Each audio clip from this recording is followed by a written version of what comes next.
Padilla, él es director de estrategia de mercado de Banorte, a quien le doy la bienvenida. Alex, ¿qué tal? ¿Cómo estás, Abraham? Muchas gracias por estar aquí. Muchas gracias por la invitación. Bueno, vimos al tipo de cambio 18.49, el nivel que alcanzó hoy. Vamos a verlo fortaleciéndose todavía más. ¿Cuál es la expectativa que tienen ustedes? Bueno, lo que nosotros pensamos es que probablemente todavía esta visión favorable sobre el proceso de negociación del Telecán va a pesar sobre el mercado de divisas. Va a intentar validar estos 18.50 que ya comentaba Esteban, pero probablemente un rompimiento a la baja lo llevaría de manera casi inmediata a la zona entre 18.35 y 18.37. Ahí hay algunos niveles técnicos relevantes, también hay algunos vencimientos de opciones importantes de corto plazo, y mientras tengamos esta visión favorable sobre el TLC, me parece que es muy difícil que veamos un rebote significativo. Probablemente alrededor de estos niveles ya se antoja como una estrategia para largos dólares. Esta semana probablemente, bueno, no probablemente, más bien habrá reuniones ministeriales allá también en Washington. Probablemente sí se incorpore ya Canadá también a la mesa. Esto ¿seguirá dando apoyo o existe la posibilidad de que si no hay acuerdos, entonces el tipo de cambio pudiera rebotar? ¿Hasta dónde rebotaría? ¿Cuál es tu expectativa? Lo que probablemente vamos a ver de estas reuniones es que pues muchos de los cintillos o muchas de las noticias derivadas de este evento pues van a ser todavía favorables, o por lo menos van a aludir a un posible acuerdo este año. Tampoco esperamos una gran noticia que pueda llevar al peso todavía mucho más fuerte. Sin embargo, yo creo que todo lo que veamos esta semana pues le va a dar un soporte importante a la divisa mexicana. También hay que recordar que en general México se ve como uno de los mercados emergentes más atractivos por los niveles de tasa de interés, por la situación macroeconómica que está viviendo el país y las expectativas hacia adelante. Entonces yo pensaría que cualquier rebote que podamos ver en el muy corto plazo va a estar un poco contenido. Estamos pensando que a lo mejor la zona de 18.80 o 18.90 podría ser el rebote. Como te puedes dar cuenta, en caso de que haya digamos, algo negativo en las conversaciones. Sí, que no viéramos ninguna noticia relevante y que el mercado diga, bueno, esto se va a tardar un poco más. Y si se confirma esta expectativa positiva, pues yo creo que niveles entre el 18.35 y el 18.50 probablemente van a ser los que vamos a estar viendo. Correcto. Cambio un poquito de tema acerca de los datos de inflación que vienen tanto en Estados Unidos como en México. Son los datos a julio. ¿Qué es lo que podemos esperar y cómo eso va a influir en las decisiones de ambos bancos centrales y la expectativa que se tiene hacia la segunda mitad del año? Claro, esta semana va a ser muy importante para los datos de inflación. En nuestro país, la inflación de julio probablemente lo que nos muestra es que la métrica anual se va a ir de 4.65 a niveles cercanos a 4.83. Todavía seguimos viendo algunos componentes, sobre todo en la parte de energéticos, que puedan presionar al nivel de precios, también algo de agrícolas. Y en general lo que pensamos es que vamos a ver todavía una inflación con un ritmo de convergencia mucho más lento hacia el objetivo de Banco de México. Yo creo que el comunicado de la semana pasada hizo alusión a esta situación.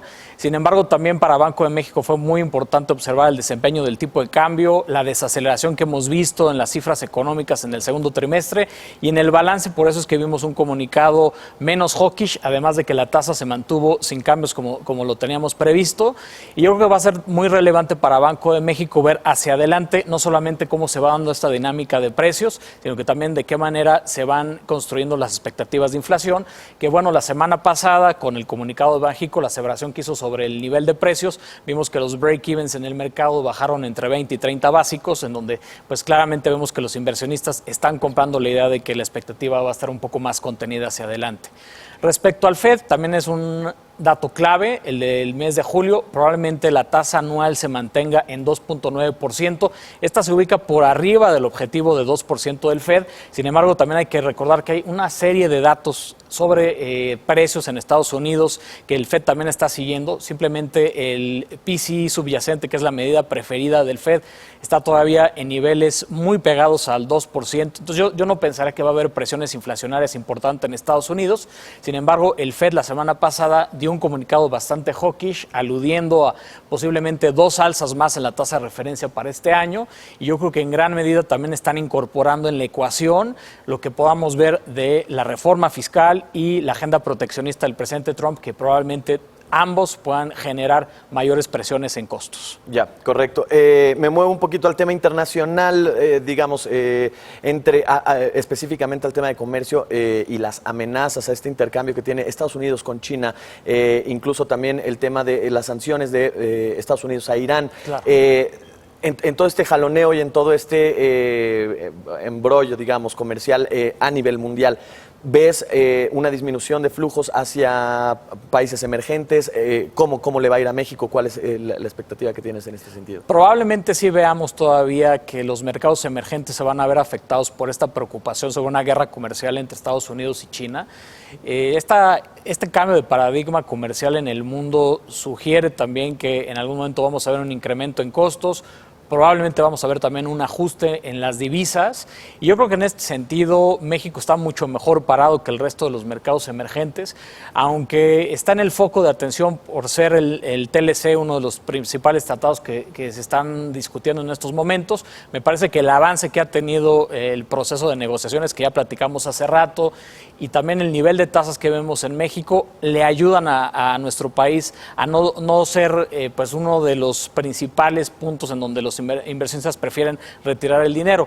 De hecho, si nos fijamos en las cifras que publica, por ejemplo, EPFR, hemos visto que dentro de mercados emergentes, en las salidas que hemos visto de capitales, México se ha visto mucho más defensivo. Entonces, en términos generales, creo que va a ser un tema bien importante para mercados emergentes. Sin embargo, México puede salir mucho mejor librado y yo creo que ver el peso en estos niveles en gran medida refleja este optimismo, ¿no? Y el otro tema que tú comentaste, Abraham, que se me hace importantísimo esta semana es el de Irán, porque Estados Unidos retoma las sanciones a Irán en un contexto en el cual vemos que otros países, sobre todo los que forman parte del Consejo de Seguridad de la ONU, pues siguen teniendo una relación comercial con este país, sobre todo en la parte de petróleo. Entonces, yo creo que esta decisión del presidente Trump complica mucho la política exterior de Estados Unidos, sobre todo con sus contrapartes en Europa, y esto probablemente en algún momento pueda generar todavía una mayor aversión al riesgo en los mercados internacionales. Porque abre la puerta a más temas. Exactamente, abre la puerta a muchos más temas, algunos son de seguridad, otros de migración.